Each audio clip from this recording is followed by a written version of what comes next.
नमस्कार साथियों। आज हम लोग बायोलॉजी का जनन चैप्टर में मानव प्रजनन तंत्र के बारे में पढ़ेंगे। ठीक है ना। किसके बारे में? मानव प्रजनन तंत्र। ठीक है ना।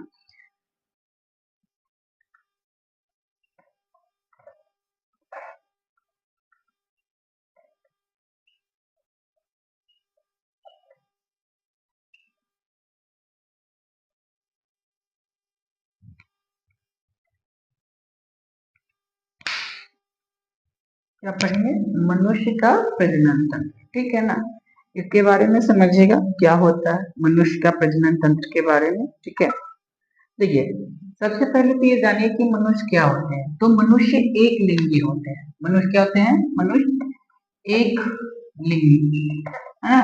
एक लिंगी का मतलब क्या है कि इसमें नर और मादा, नर और मादा, मादा जो होते हैं ना अलग अलग है ना, अलग अलग वेस्ट में होते हैं है ना। इसमें होते हैं अलग अलग वेस्ट में होते हैं। ठीक है ना। मतलब नर अलग होते हैं, मादा अलग होते हैं, स्त्री और पुरुष। ठीक है ना। स्त्री और पुरुष दोनों क्या होते हैं? अलग अलग होते हैं। ठीक है। और कहने का मतलब है कि हम लोग स्त्री और पुरुष जो डिफाइन करते हैं वह करते हैं इनके जनन अंगों पर। ठीक है ना। जनन अंगों, जो जननांग होते हैं ना, इसकी रचना पढ़ी हम लोग। ठीक है। नर और मादा का जो मादा का पहचान उनके जननांगों के द्वारा होता है ना। इट मीन क्या करते हैं कि जो नर और मादा है ना, दोनों में अलग अलग प्रकार के जननांग होते हैं। इसी वजह से हम लोग उनको क्या करते हैं? नर और मादा में डिफाइन कर पाते हैं। ठीक है। देखिए, दोनों में जो अंग होते हैं गोनद है ना, जो जननांग होती है इसे गोनद भी कहते हैं। गोनद। ठीक है ना। गोनड कहा जाता है। इसके अलावा गोनड के अलावा इसमें कुछ सहायक अंग होते हैं जो जनन में मदद करते हैं। ठीक है। कुछ ग्रंथियां भी होती हैं जो जनन में मदद करती है। और इन्हीं सभी को सम्मिलित रूप से मिला करके ना, किसको किसको? सहायक अंग,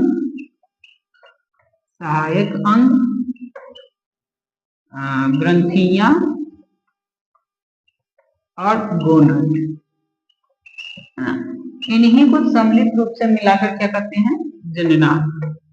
क्या कहते हैं? जननांग कहते हैं, यानी कि जनन अंग कहते हैं। किसको किसको? सहायक अंग, ग्रंथियां और गोनड, ये तीनों को मिलाकर के ही जननांग के नाम से जाना जाता है, चाहे वो स्त्री में हो चाहे पुरुष में हो। ठीक है ना। अब देखिए, कह रहा है यहाँ पे कि जो मानव जननांग होते हैं है ना, बेसिकली मानव का जननांग होता है वह 12 वर्षों में। ठीक है ना। 12 वर्षों में क्या होता है? ठीक है। 12 वर्षों की आयु में परिपक्व होता है ना। परिपक्व कहने का मतलब है कि 12 वर्ष की आयु के बाद या 12 वर्ष से शुरू होता है। इस एज में, 12 वर्ष की एज में, ठीक है, चाहे वो नर हो या मादा हो, ठीक है ना, वो नर पिता और माता बनने की क्षमता को प्राप्त करती है। कब? 12 वर्ष की आयु में। ठीक है ना।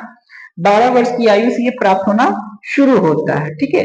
इस अवस्था को हम लोग किशोरावस्था कहते हैं। क्या कहते हैं इसको?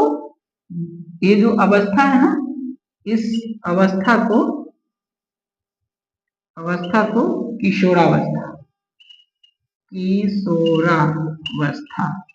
ठीक है, किशोरावस्था कहते हैं। क्या कहते हैं? किशोरावस्था। मतलब कि बालक या बालिका है ना, 12 वर्ष के जब एज में आते हैं, परिपक्व होने लगते हैं, उनके जननांग परिपक्व होने लगते हैं, जिस समय वो माता या पिता बन सकते हैं, उस कंडीशन को, उस अवस्था को हम लोग किशोरावस्था, मतलब अब बालक बालिका किशोर होने लगे है ना, बड़े होने लगे हैं। ठीक है, आपने पढ़ा होगा कि मनुष्य का 4 स्टेज होता है, बालक, किशोरावस्था, वयस्क और उसके बाद प्रौढ़।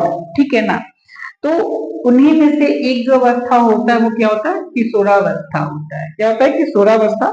कौन सा कंडीशन होता है? जब वो उनकी जननांग परिपक्व होने लगते हैं, उस कंडीशन को बोलते हैं। ठीक है ना,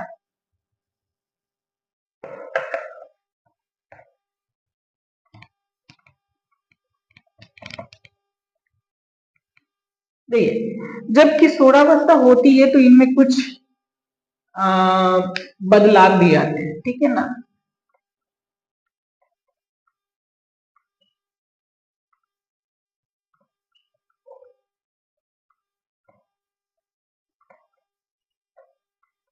किशोरावस्था में होने वाले परिवर्तन, होने वाले परिवर्तन, देखिए कुछ ऐसे परिवर्तन होते हैं जो लड़कों और लड़कियों दोनों में समान होते हैं। ठीक है ना, तो सबसे पहले हम लोग समान परिवर्तन के बारे में जानते हैं। समान परिवर्तन कि लड़कों और लड़कियों यानी कि बालक और बालिकाओं में जो परिवर्तन होते हैं वो कौन कौन से ऐसे परिवर्तन हैं जो समान परिवर्तन होते हैं, है ना, है ना। समान परिवर्तन मतलब कि दोनों में होता है। जैसे जैसे मैं आपको बताते हैं कि कांख, कांख और दोनों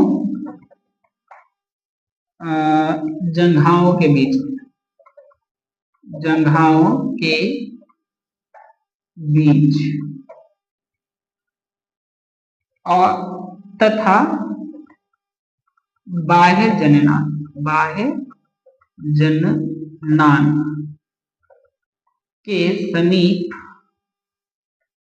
समीप बाल का आना, बाल आने लगना, आने लगना। देखिए ये दोनों में समान होता है ना। जब बालक और बालिका किशोरावस्था में प्रवेश करते हैं, मतलब 12 वर्ष और उसके ऊपर वाले एज में जब जाने लगते हैं, ठीक है ना, तो उस कंडीशन में कांख और दोनों जंघाओं के बीच में जो जननांग होते हैं, है ना, उन जननांगों के समीप बाल आने लगते हैं। ये दोनों में समान रूप से होता है। इसके अलावा क्या होता है, इसके अलावा त्वचा जो होता है वह तैलीय होता है, तैलीय होने लगता है, होने लगता है ना। यानी कि फेस वाइली वाइली होने लगता है, फेस पे वाइल आने लगता है, जैसे लगता है चिपचिपा जैसा। एनी टाइम आप जब देखे होंगे तो ऐसा लगता है कि फेस पे ना कुछ चिपचिपा चिपचिपा सा पदार्थ है या फिर वाइली वाइली तेल जैसा पदार्थ। ठीक है ना, जिसके वजह से वो साइन भी करता है, चमकता भी है। ठीक है, तो वो होता है दोनों में, चाहे वो बालक हो चाहे बालिका हो, दोनों में समान रूप से होता है। ठीक है, इसके अलावा चेहरे पर फुंसियां निकलना, क्या निकलना, चेहरे पर फुंसियां, ठीक है ना, ये भी फुंसियां निकलना, निकलना, ये भी क्या है, ये भी समान रूप से होता है। जब बड़े होने लगते हैं, किशोरावस्था में आते हैं, तो चेहरे पे ना दाना निकलने लगता है। ठीक है ना, तो ये लड़का हो या लड़की, मतलब बालक हो या बालिका हो, दोनों पे ये समान रूप से होता है। ठीक है ना, किसी लड़कों में ज्यादा होता है, किसी लड़कियों में ज्यादा होता है और किसी में कम भी हो सकता है। ठीक है, और इसके अलावा जो लास्ट है, ठीक है ना, लास्ट है कि अपने से विपरीत, विपरीत लिंग वाले वाले की तरफ आकर्षित होना, आकर्षित, आकर्षित होना। देखिए लड़का होगा तो लड़की की ओर आकर्षित होगा, है ना, बालक होगा तो बालिका की ओर और बालिका बालक की ओर। तो अपने से विपरीत लिंग वाले की ओर क्या होता है, आकर्षित होता है। तो ये समान परिवर्तन है, ये दोनों में देखने को मिलता है, आपको बॉयज में भी और गर्ल्स में भी। ठीक है ना, दोनों में देखने को मिलता है। क्या क्या मिलता है, फिर से एक बार दोहरा लेते हैं कांख और दोनों जंघाओं के बीच में तथा जो बाएं जननांग है उसके समीप में बाल आना, त्वचा का तैलीय होना, चेहरे पे फुंसियां या कील मुहासे जिसको बोल सकते हैं हम लोग वो निकलना, और अपने से विपरीत लिंग वाले की ओर क्या होना, आकर्षित होना। ये दोनों में समान परिवर्तन देखने को मिलता है। ठीक है, कुछ परिवर्तन ऐसे होते हैं जो असमान होते हैं, अलग अलग होते हैं। ठीक है ना, तो अब हम लोग देख लेते हैं इसका असमान परिवर्तन। ठीक है ना, क्या होता है असमान असमान परिवर्तन। वो तो समान परिवर्तन था, अब असमान परिवर्तन के बारे में समझते हैं। ठीक है, ऐसा परिवर्तन जो दोनों में अलग होता है, लड़कों में भी अलग होता है, लड़कियों में कुछ ऐसे परिवर्तन होते हैं जो अलग होते हैं, तो उसे हम लोग असमान परिवर्तन में रखते हैं। ठीक है, क्या क्या है, पहला नंबर देखिएगा कि किशोर जो बालिका होते हैं, ठीक है, पहले लड़कियों को देख लेते हैं, लड़की वाले में देख लेते हैं कि क्या अलग परिवर्तन होता है, उसके बाद लड़के वाले में, है ना। तो सबसे पहले क्या होता है कि बालिकाओं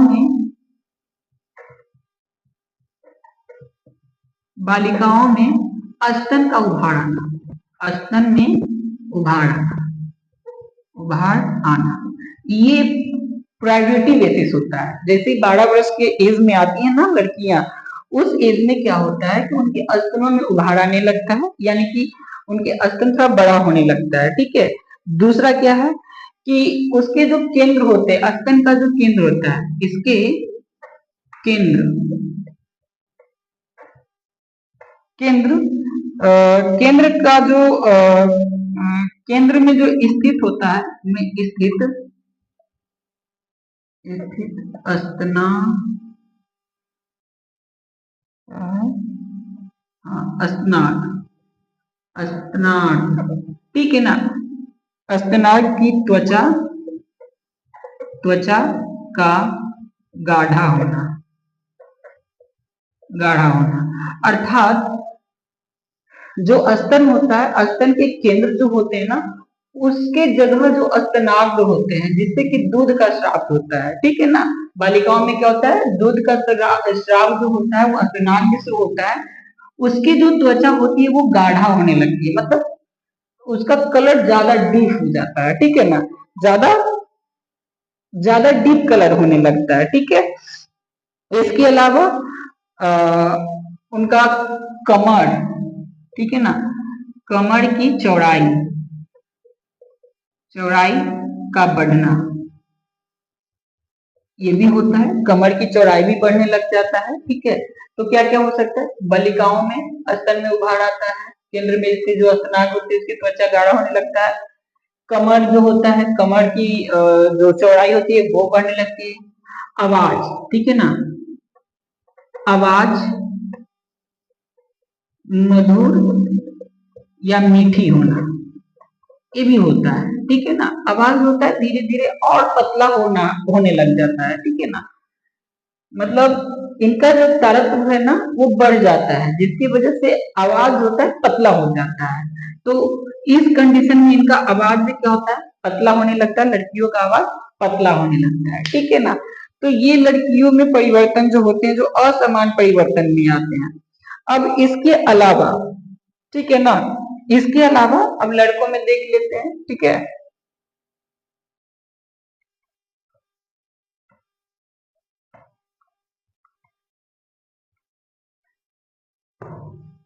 चलिए, लड़कों में पहला क्या है कि दाढ़ी और मूछ का आना। लड़कों में क्या होता है, दाढ़ी, है ना, दाढ़ी और मूछ का आना, ये पहला परिवर्तन है, ये पहला परिवर्तन है ना, इंपॉर्टेंट, कि दाढ़ी और मूछ जो अब आने लगता है ना, कब आने लगता है, 12 वर्ष की एज से शुरू हो जाता है। ठीक है ना, मतलब पूरा भर नहीं जाता, लेकिन थोड़ा थोड़ा उसमें दाढ़ी और मूछ में बाल आने लगता है। तो पहला परिवर्तन ये होता है लड़कों में।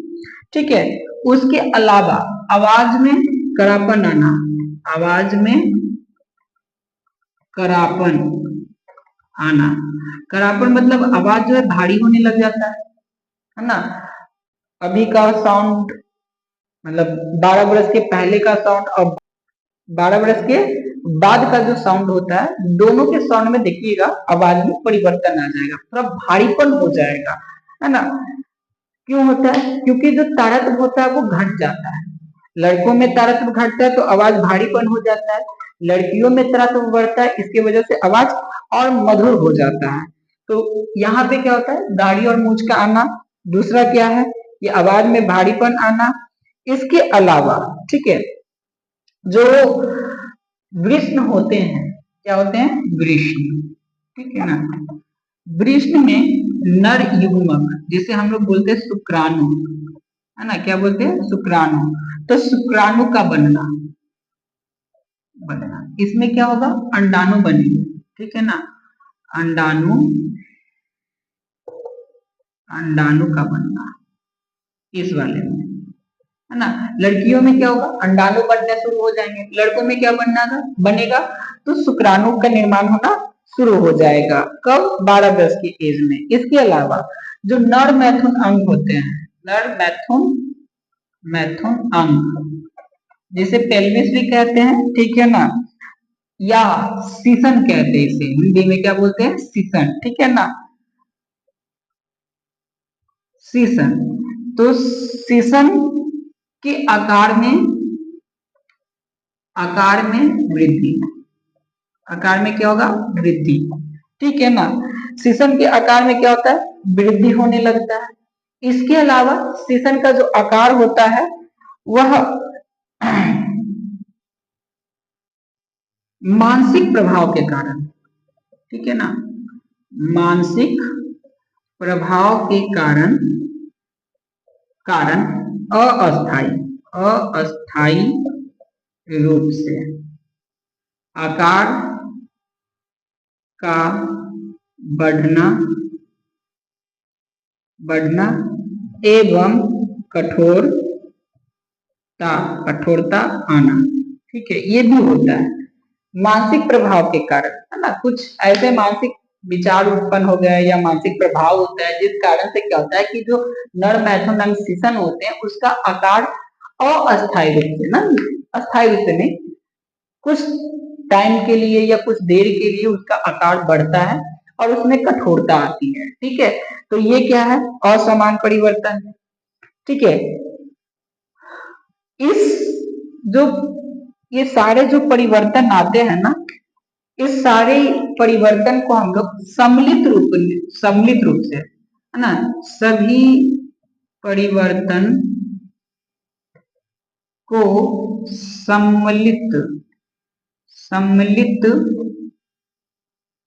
सम्मिलित रूप से क्या कहते हैं? यौवनारंभ कहते हैं, ठीक है। क्या कहेंगे? यौवनारंभ, मतलब यौवन का आरंभ हो गया।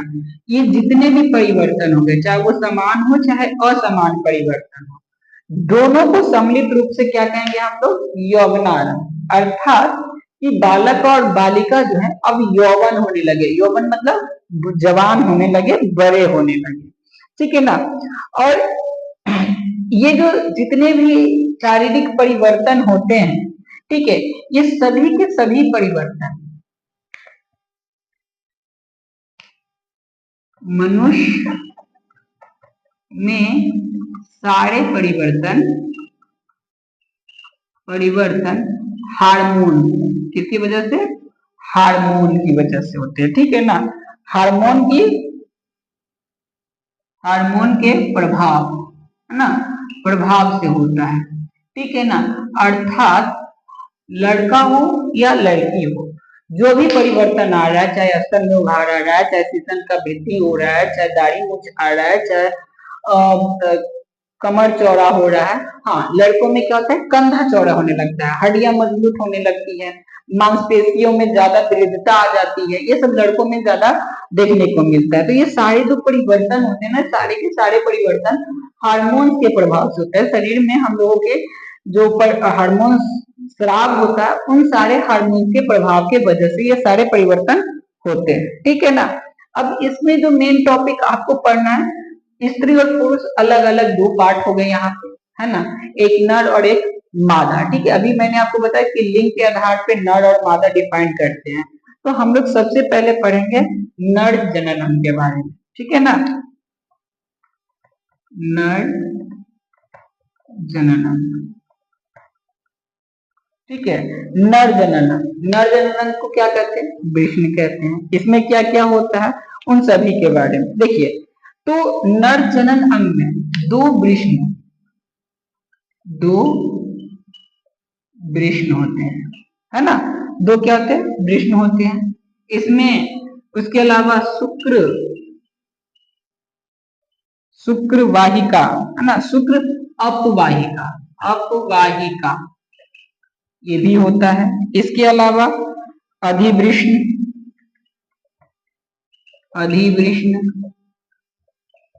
ठीक है ना, अधिवृष्ण, शुक्रवाहिनी और क्या होते हैं, शुक्राशय, ठीक है ना, शुक्राशय, मूत्र मार्ग, ठीक है, तथा शीशन और इसके अलावा कुछ सहायक अंग, है ना, सहायक ग्रंथियां या अंग, सहायक ग्रंथियां।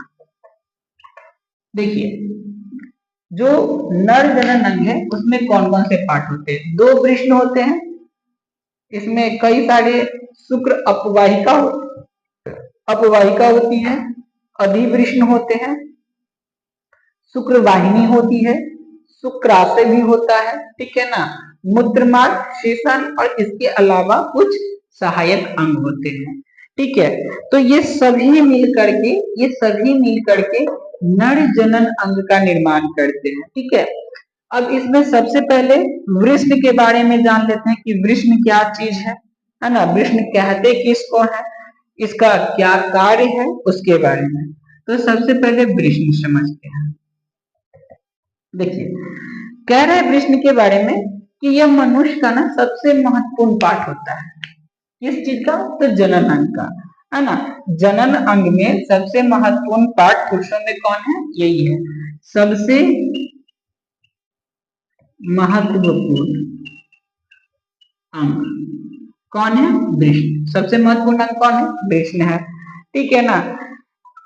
यानी कहने का मतलब कि बिना वृषण के तो मनुष्य पुरुष कहलाएगा नहीं। क्यों, क्योंकि इसी के अंदर, है ना, इसी में शुक्राणु का निर्माण होता है। कहाँ निर्माण होता है, तो वृषण में क्या होता है, शुक्राणु का निर्माण होता है। और ये पुरुषों में जो होता है दो अंडाकार होते हैं ना, दो होते हैं वृषण। कितने होते हैं, दो वृषण होते हैं। यहाँ भी लिखे था मैंने, दो वृषण होते हैं, तो दो अंडाकार रूप में वृषण होते हैं, ठीक है। कितने होते हैं, दो होते हैं, इस बात को भी ध्यान रखना है। ये होता कहाँ है, तो ये उदर गुहा के बाहर, उदर बोले तो पेट, है ना, उदर गुहा के बाहर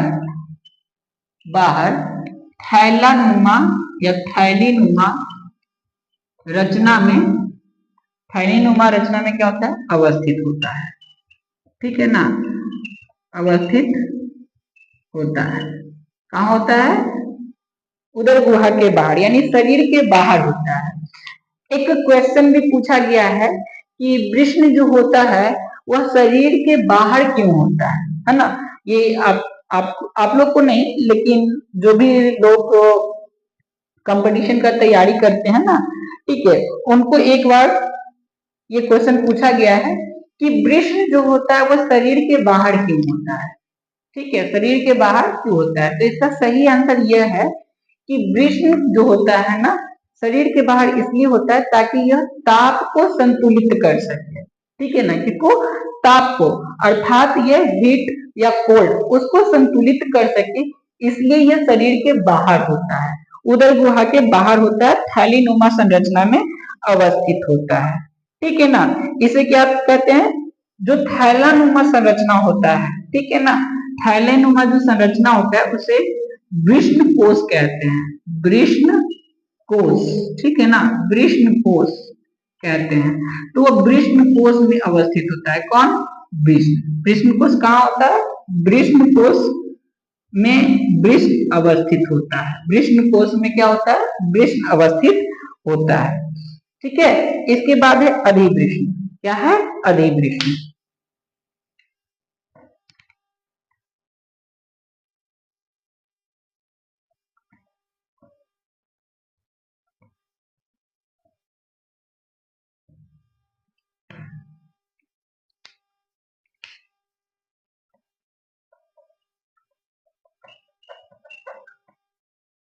अधिवृष्ण समझिएगा क्या कहते हैं, ठीक है ना। देखिए, अधिवृष्ण के बारे में कहा गया है कि अधिवृष्ण जो होता है, यह अधिवृष्ण वाहिनी जो होता है ना, एक लंबी नलिका होती है। क्या होती है? लंबी सी नलिका, मतलब ये नली के रूप में होता है। ठीक है, क्या होती है? लंबी लंबी नलिका होती है। ठीक है, अधिवृष्ण क्या होती है? लंबी नलिका होती है जो कि वृष्ण के ऊपर से निकलती है। मैं इसका डायग्राम यानी कि फिगर भी दिखाऊंगा आपको, ठीक है ना। ये क्या होता है? बहुत ही कुंडलित होता है, बहुत अधिक अधिक कुंडलित कुंडलित ठीक है ना, कुंडलित होता है।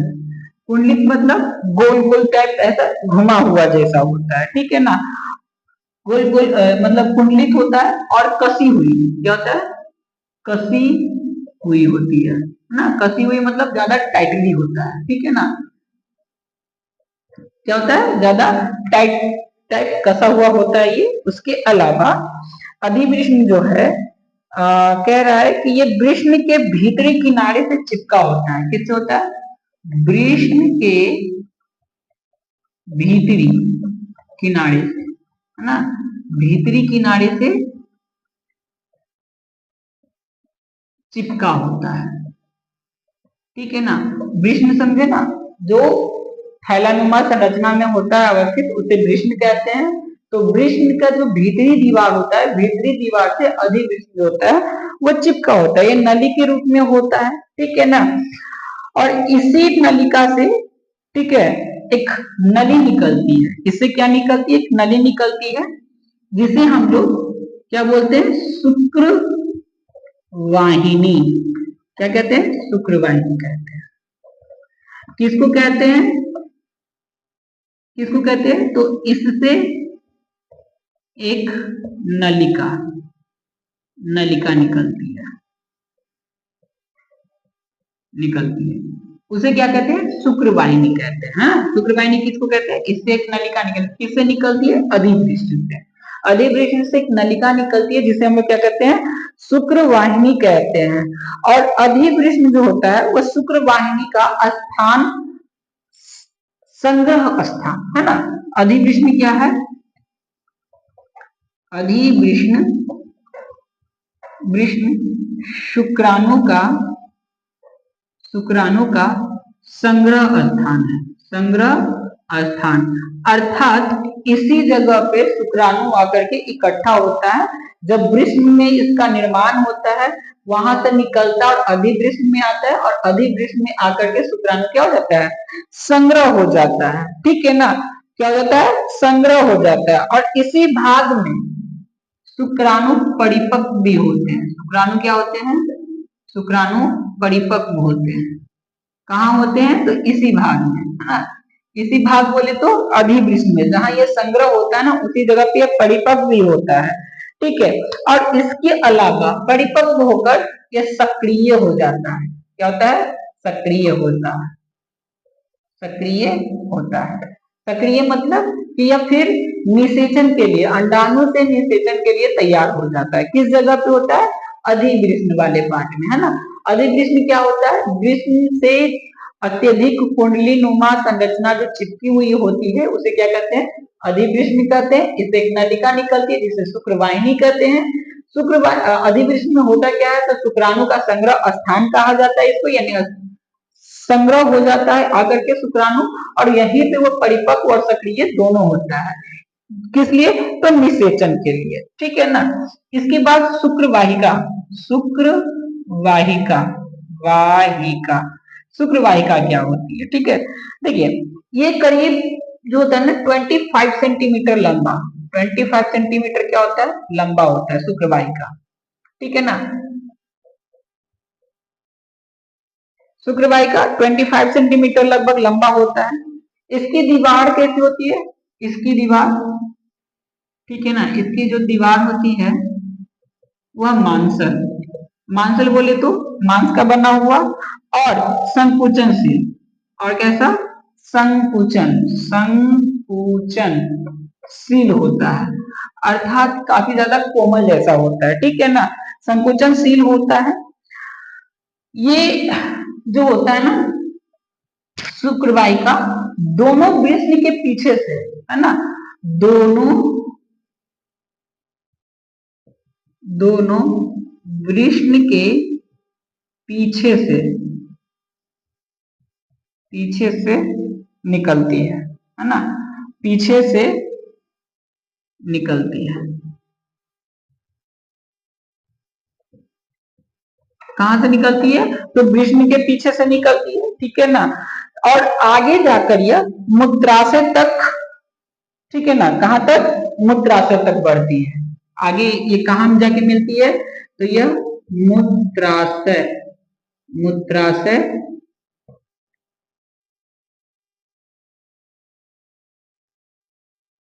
मूत्राशय तक जाती है ना, कहां तक जाती है, तो मूत्राशय तक जाती है, ठीक है ना। निकलती कहां से, वृष्ण के पीछे से निकलती है ना, दोनों के दोनों वृष्ण, दोनों वृष्ण के पीछे से निकलती है और मूत्राशय तक को जाती है, ठीक है ना। और मूत्राशय के समीप ये मूत्र मार्ग, ठीक है ना, मूत्र नली पर एक फंदा बनाता है और क्या आता है, बनाकर मूत्राशय के पृष्ठतल पर पहुंच जाता है, जहां से शुक्राशय की नलिका से जुड़कर यह स्खलन नली का निर्माण करता है। ये क्या करता है कि मूत्र मार्ग से मिलकर, है ना, सिंपली समझ लेते हैं, जो मूत्र मार्ग होता है उससे मिलकर स्खलन नली का निर्माण करता है, स्खलन नली का निर्माण करता है। ये स्खलन नली क्या होती है, तो स्खलन नली उस नलिका को कहा जाता है जिस नलिका के द्वारा शुक्राणु जो होता है ना मूत्र मार्ग की सहायता से सिसन के सहारे शरीर के बाहर निकलता है, उसको हम लोग क्या कहेंगे, स्खलन नली कहेंगे। अभी उसके बारे में भी हम लोग समझते हैं, ठीक है। तो शुक्र वाहिका समझ में आ गई। पूछे कि कितना होता है, तो इसकी लंबाई जो होती है लगभग 25 सेंटीमीटर, इसकी दीवार कैसी होती है, मांसल होती है और संकुचनशील होती है। निकलती कहां से, तो दोनों वृष्ण के पीछे से। ये कहां तक फैली होती है, तो मूत्राशय तक जाती है और वहां पे यह मूत्र मार्ग से मिलकर के स्खलन नली का निर्माण कर देती है, ठीक है ना।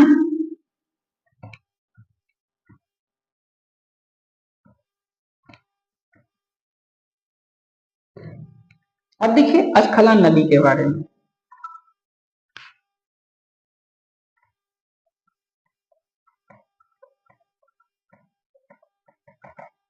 स्खलन नली, देखिए कह रहे कि ये दो छोटी नलिका होती है ना, ये दो छोटी नलिका होती है, अर्थात इसका जो लंबाई होता है वो ज्यादा बड़ा नहीं होता है, छोटा ही होता है, ठीक है ना। और ये शुक्र वाहिका और शुक्राशय से जुड़ने से बनती है, किससे, शुक्र वाहिका और शुक्राशय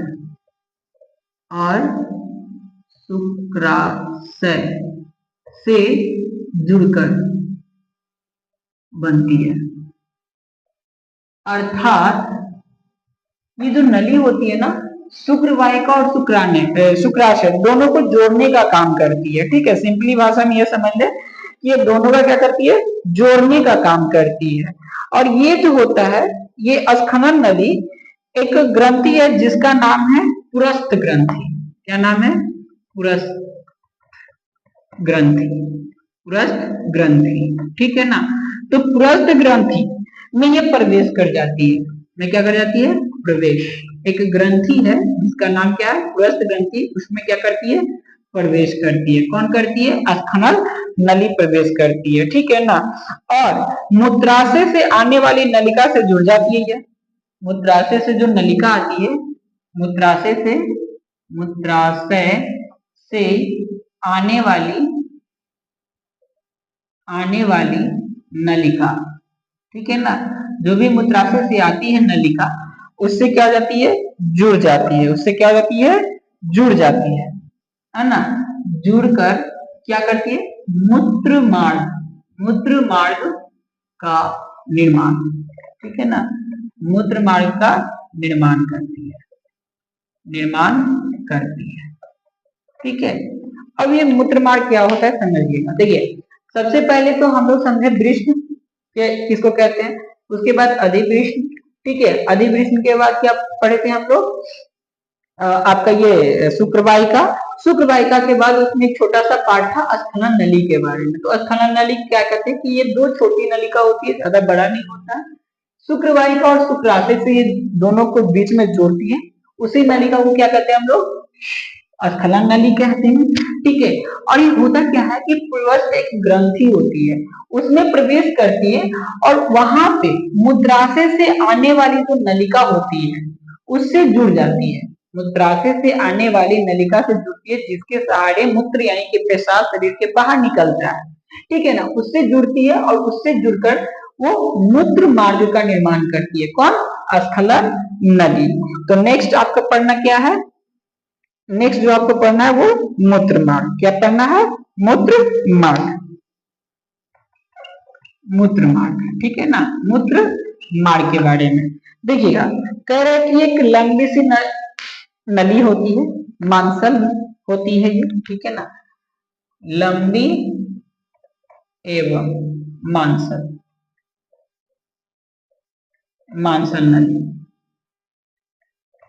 होती है। कैसी होती है, एक तो ये लंबी होती है, दूसरा ये मांसल भी होती है, ठीक है। इसमें दो सहायक ग्रंथि होती है, दो सहायक ग्रंथि। कौन कौन सी है भाई, एक का नाम वही पुरस्थ, ठीक है ना, पुरस्थ, और दूसरे का नाम काउपर। कौन है, काउपर ग्रंथि। दो ग्रंथि है जिसमें एक का नाम क्या है, पुरस्थ ग्रंथि, दूसरे का क्या नाम है, काउपर ग्रंथि। ये दोनों जो ग्रंथियां होती, एक का नाम पुरस्थ और दूसरे का काउपर, ये दोनों जो नलिका होती है ना, इन दोनों नलिका में ये जाकर के खुलती है। कौन, मूत्र मार्ग, है ना। दोनों ग्रंथि की नलिका में खुलती है। तो दोनों जो ग्रंथि होती है उसमें एक नलिका होती है ना, तो नलिका में खुलती है, ठीक है। क्या होती है, खुलती है। कौन, मूत्र मार्ग ना, काउपर और पुरस्थ ग्रंथि की नलिका में खुलती है, ठीक है ना, ये खुलती है। इसके बाद क्या होता है कि नीचे की ओर सीसन के मध्य होते हुए, सीसन यानी वही पेल्विस, ठीक है, सीसन के मध्य होते हुए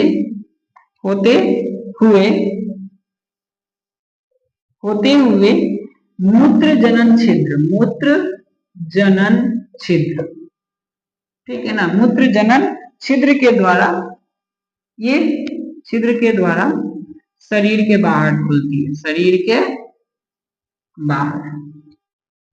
बाहर खुलती है। अर्थात जिस रास्ते से पेशाब निकलता है और जो आपका सीसन होता है उसके मध्य में छोटा सा छिद्र होता है, उसी को मूत्र जनन छिद्र कहा गया है ना। जो पुरुषों का सीसन होता है, सीसन के मध्य में एकदम इंड स्थान पे जो छिद्र होता है उसे मूत्र जनन छिद्र कहा जाता है, जिसके द्वारा शरीर के बाहर खुलता है और वहीं से मूत्र, और मूत्र के रास्ते वाला से ही ना आपका शुक्राणु शरीर से क्या होता है, बाहर निकलता है। इसी रास्ते से क्या होता है, इसी रास्ते से मूत्र, और यहाँ पे लिखा है वीर्य, ठीक है ना, बाहर बाहर निकलता है ना। क्या क्या? मूत्र और वीर्य। अच्छा, वीर्य क्या होता है? ठीक है ना, वीर्य क्या होता है? तो वीर्य जो होता है ना, इसमें शुक्राणु होता है, ठीक है, कुछ इसमें हार्मोन्स होते हैं, इसमें और भी कई सारे पदार्थ होते हैं, उन्हीं को सम्मिलित रूप में वीर्य कहा गया। क्या कहा गया है? वीर्य कहा गया है, ठीक है ना। नेक्स्ट, दो जो हम लोग ग्रंथि पढ़ी थी, एक पढ़ी थी पुरस्थ ग्रंथि के बारे में, ठीक है, पुरस्थ ग्रंथि, और दूसरी काउपर। तो सबसे पहले हम लोग पुरस्थ ग्रंथि के बारे में समझ लेते कि क्या होता है। देखिए, कर ये मूत्राशय, ठीक है ना, मूत्राशय के आधार पर स्थित एक छोटी सी गोलाकार रचना होती है। कैसी होती है? जो मूत्राशय होता है ना, ठीक है, मूत्राशय के आधार पर, मूत्राशय के आधार पर छोटी सी, ठीक है ना, क्या होती है? छोटी सी गोलाकार रचना, ठीक है, गोलाकार रचना होती है ये, ज्यादा बड़ा ही नहीं होता, छोटा सा होता है, ठीक है, गोल। तो ये छोटी सी गोलाकार रचना होती है, और ये दो भाग में बटा होता है या दो पिंड में बटा होता है, जिसमें से एक को बोलते हैं दायां और दूसरा क्या होता है? बायां। दूसरा बायां। तो दायां और बायां पिंड में बटा होता है, ठीक है ना, दो भाग में बटा है, एक दायां और दूसरा बायां, दो पिंडों में यह क्या होता है? बटा हुआ होता है, ठीक है। कह रहे कि ये जो दोनों होते हैं सटे हुए मध्य से जुड़े होते हैं, ये दोनों मतलब दायां और बायां दोनों मध्य में, बीच में सटे हुए होते हैं या फिर जुड़े हुए होते हैं, और इसी के बीच से मूत्र बाट गुजरता है। इसी के बीच से क्या होता है? इसके बीच से मूत्र मार्ग गुजरता है, ठीक है ना। कहां से गुजरता है? तो वह आपका पुरस्थ ग्रंथि के बीच से गुजरता है, ठीक है ना। देखिए, ये जो पुरस्थ ग्रंथि है एक लिक्विड, एक द्रव का स्राव करती है। स्राव करती है। कौन सा द्रव होता है? ये जो द्रव होता है इसको हम लोग पुरस्थ द्रव कहते हैं। इसके अलावा ये जो द्रव होता है ना, उसे हम लोग क्या कहते हैं? पुरस्थ द्रव। क्या कहते हैं? पुरस्थ द्रव। तो अब हम लोग समझते हैं कि जो वीर्य क्या होता है। तो वीर्य के बारे में समझिए कि अभी आपको मैंने बताया इसमें कई सारा चीज होता है। तो वीर्य में जो होता है आपका पुरस्थ द्रव्य होता है, शुक्राणु होता है, शुक्राणु होता है, शुक्राशय द्रव होता है, इसमें शुक्राशय द्रव, शुक्राशय द्रव होता है, ठीक है ना। इन सभी को सम्मिलित रूप में, किसको किसको? पुरस्थ द्रव, शुक्राणु और शुक्राशय द्रव, इन्हीं को सम्मिलित रूप में क्या कहते हैं? वीर्य कहते हैं। क्या कहते हैं? वीर्य कहते हैं। कह रहा है कि पुरस्थ द्रव के कारण ये जो वीर्य होता है उसमें एक विशेष प्रकार की गंध होती है, ठीक है ना। उसमें क्या होती है? इसकी वजह से, इसके वजह से विशेष प्रकार की गंध, ठीक है ना, थोड़ी सी गंध देती है ना जो वीर्य, वो पुरस्थ द्रव की वजह से देती है, ठीक है। पुरस्थ द्रव की वजह से क्या होती है? वीर्य में गंध होता है, ठीक है ना, उसका अलग का स्मेल होता है। दूसरा कह रहा है कि ये जो होता है शुक्राणु को उत्तेजित भी करती है। शुक्राणु को उत्तेजित करती है, ठीक है ना। क्या करती है? उत्तेजित करती है शरीर से बाहर निकलने के लिए, ठीक है। तो पुरस्थ द्रव का क्या काम है? एक तो विशेष प्रकार की गंध देती है, दूसरा शुक्राणु को क्या कर देती है? उत्तेजित कर देती है। ये किसका काम है? पुरस्थ द्रव का। पाया कहाँ जाता है? पुरस्थ ग्रंथि में इसका निर्माण होता है, ठीक है ना। कहाँ पे? पुरस्थ ग्रंथि में निर्माण होता है। दूसरा जो आपको पढ़ना था वो काउपर। कौन सा है? काउपर ग्रंथि, ठीक है ना। क्या है? काउपर ग्रंथि के बारे में समझिएगा। तो काउपर ग्रंथि जो होता है ये दो एक जोड़े में होता है। किसमें होता है? एक जोड़े में। होता कहाँ है? तो पुरस्थ ग्रंथि के नीचे, पुरस्थ ग्रंथि के नीचे जोड़े में, है ना, जोड़े में पाया जाता है, पाया जाता है। मतलब एक जोड़ा होता है, ठीक है ना। कहाँ होता है? तो पुरस्थ ग्रंथि के नीचे होता है, ठीक है ना। और यहाँ पे मूत्र मार्ग में ये जो होती है ना, खुद जा करके, ये इसकी जो नलिका होती है किसकी? काउपर ग्रंथि की, वो मूत्र मार्ग में खुलती है। कहाँ खुलती है? नलिका। इसकी नलिका मूत्र मार्ग में खुलती है, ठीक है ना। कहाँ खुलती है? मूत्र मार्ग में खुलती है। मूत्र मार्ग में खुलती है। इससे द्रव का स्राव होता है जो क्षारीय होता है। क्षारीय द्रव का श्राव करती है। क्षारीय द्रव का क्या करती है? श्राव करती है, ठीक है ना। कौन सा द्रव होता है? क्षारीय द्रव होता है, जो करता क्या है कि जो मूत्र मार्ग का दीवार होता है ना, मूत्र मार्ग की दीवार को खुजलाहट से बचाता है। क्या करता है? खुजलाहट या जलन, है ना। खुजलाहट या जलन जो होता है, देखिए क्योंकि ये क्षारीय है, क्षारीय होने की वजह से शरीर को क्या करेगा? जो वीर्य होता है उसमें जो लिक्विड आता है विशेष प्रकार की गंध देती है। हो सकता है कि वो अम्लीय हो, जिसकी वजह से जो आपका मूत्र मार्ग होता है उसमें खुजलाहट हो सकती है या जलन हो सकती है। इसके लिए उसको कंट्रोल करने के लिए जो क्षारीय द्रव होता है ना, वो क्षारीय द्रव जो कि काउपर ग्रंथि से निर्मित होती है, आपको बचाने का काम करती है। किससे? खुजलाहट और जलन से बचाने का काम करती है, ठीक है ना। किसका काम है ये? काउपर ग्रंथि का काम है। इसका एक और काम है कि जब मैथुन होता है, मैथुन मतलब समझते हैं, यानी कि संभोग, ठीक है ना।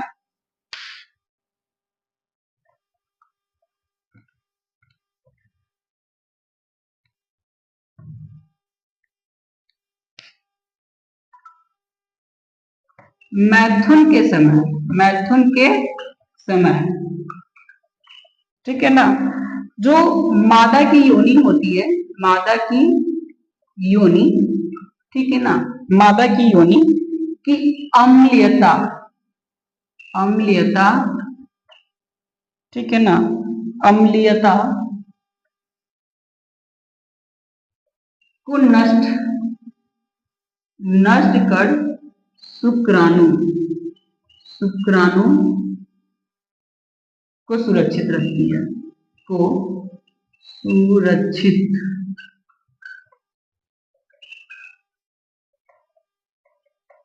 रखती है।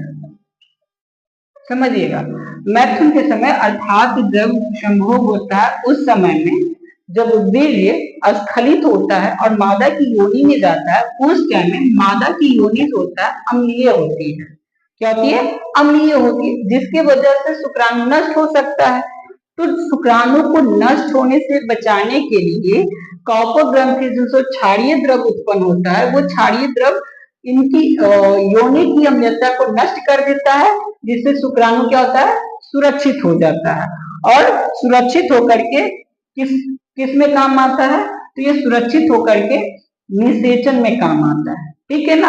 अर्थात ये जो काउपर ग्रंथि है, काउपर ग्रंथि के द्वारा स्रावित हार्मोन बहुत ही इंपॉर्टेंट है, बहुत ही जरूरी है। उसी प्रकार से जरूरी कौन है? आपका पुरस्थ ग्रंथि से निकला हुआ जो द्रव होता है वो भी बहुत ही जरूरी है, ठीक है ना।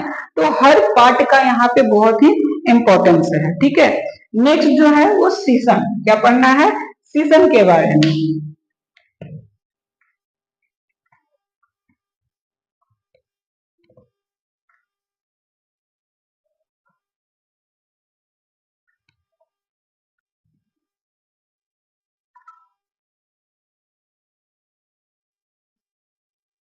नेक्स्ट जो है वो आपका है सीसन, ठीक है। सीसन समझिएगा, ये एक मांसल रचना होती है, मांसल रचना होती है।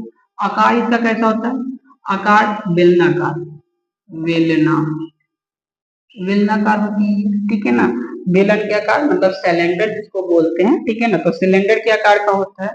और ये पुरुष का, ये क्या है? पुरुष का मैथुन अंग, है ना, मैथुन अंग अर्थात जनन अंग है ये, ठीक है ना। यह वृषण कोश के सामने बीचों बीच होता है। क्या होता है? जो आपका वृषण कोश है जिसमें कि वृषण अवस्थित होता है, उस वृषण कोश के सामने, ठीक है ना, सामने बीचों बीच क्या होता है? बीचों बीच अवस्थित होता है, ठीक है ना। ये बीचों बीच अवस्थित होता है, ठीक है। और ये बाहर से ढीली त्वचा से ढकी होती है। क्या होती है? बाहर से ढीली त्वचा से ढकी होती है, ढकी होती है ना। कैसा होता है? तो बाहर से ढीली त्वचा होती है। जब आकार बढ़ता है, ठीक है ना, तो यही त्वचा पूरे शीशन को कवर करने का काम करता है, ठीक है ना। इसका जो शिखर होता है, उस शिखर पर शिखर का जो भाग होता है, ठीक है ना, यानी आगे का जो भाग होता है, शिखर का भाग, ठीक है, इसे हम लोग ग्लांस कहते हैं। क्या कहते हैं? ग्लांस। क्या कहते हैं? तो ग्लांस कहते हैं, ठीक है ना। जो अगला भाग है, जो थोड़ा सा मोटा होता है ना, चौड़ा जैसा होता है, उस भाग को क्या कहते हैं? ग्लांस कहते हैं, ठीक है ना। इसके ऊपर भी एक आवरण होता है जिसे प्यूपिस ना, ग्लांस के ऊपर क्या होता है? आवरण, आवरण होता है जिसे प्रीपियस कहा जाता है। क्या कहा जाता है? प्रीपियूस, ठीक है ना, प्रीपियूस कहा जाता है। अर्थात जो शीशन है, शीशन के जो अगले भाग होते हैं उसे ग्लांस कहते हैं, और ग्लांस के ऊपर जो आवरण होता है उसे प्रीपियूस कहते हैं, ठीक है ना। शीशन के ठीक बीच में मूत्र मार्ग आगे की ओर जाकर के खुलता है, ठीक है। ये पहले भी बताया कि शीशन के ठीक बीच में क्या होता है? आगे की ओर मूत्र मार्ग में, तथा अंत में शीशन के शिखर पर मूत्र जनन छिद्र के द्वारा शरीर से बाहर खुलता है। शीशन का कार्य क्या है? तो शीशन का कार्य निषेचन के समय में शुक्राणु को मादा योनि में क्या करना है? पहुंचाना। इसका काम क्या है? शीशन का काम शुक्राणु को निषेचन के समय मादा योनि तक पहुंचाना, मादा योनि तक पहुंचाना, है ना। ये इसका काम है, ठीक है। किसका काम है? सॉरी, शीशन का काम है, ठीक है। अब इसके अलावा यहाँ पे लिखा है कि शुक्राणु जो होता है बहुत ही सूक्ष्म यानी छोटी सी, ठीक है ना, सक्रिय एक गुण कोशिका। शुक्राणु क्या होती है? एक कोशिका होती है, ठीक है ना, जो कि बहुत ही सूक्ष्म होती है, सक्रिय होती है, जिसका विकास कहाँ होता है? तो वृषण में होता है, और शुक्र जनन नलिका से होता है ना। शुक्र जनन जो नलिका होता है उसमें इसका वृषण के अंदर में शुक्राणु का निर्माण होता है, जो कि नर युग्मक कहलाता है। क्या कहलाता है? नर युग्मक। अभी हम लोग एक छोटा सा डायग्राम दिखा देते हैं हम आपको, जो इसका है आपका नर जनन का, ठीक है ना, एक छोटा सा डायग्राम।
ये इस प्रकार से, ठीक है ना।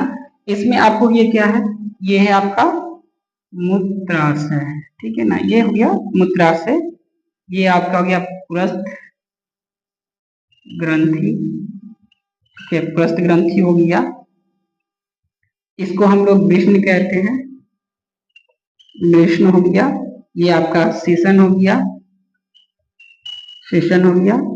ये आपका प्रीपियूष है ना, बाहरी आवरण है जिसे हम लोग प्रीपियूष कहते हैं, ठीक है। ये आपका ये जो हो गया शुक्र वाहिका, शुक्र वाहिका हो गया, ठीक है। इस वाले पार्ट को मूत्र मार्ग, मूत्र मार्ग कहते हैं, ठीक है। इसे स्खलन नली, स्खलन नलिका, स्खलन नलिका। और ये जो हो गया आपका शुक्राशय, शुक्राशय, ठीक है ना। ये आपका पूरा,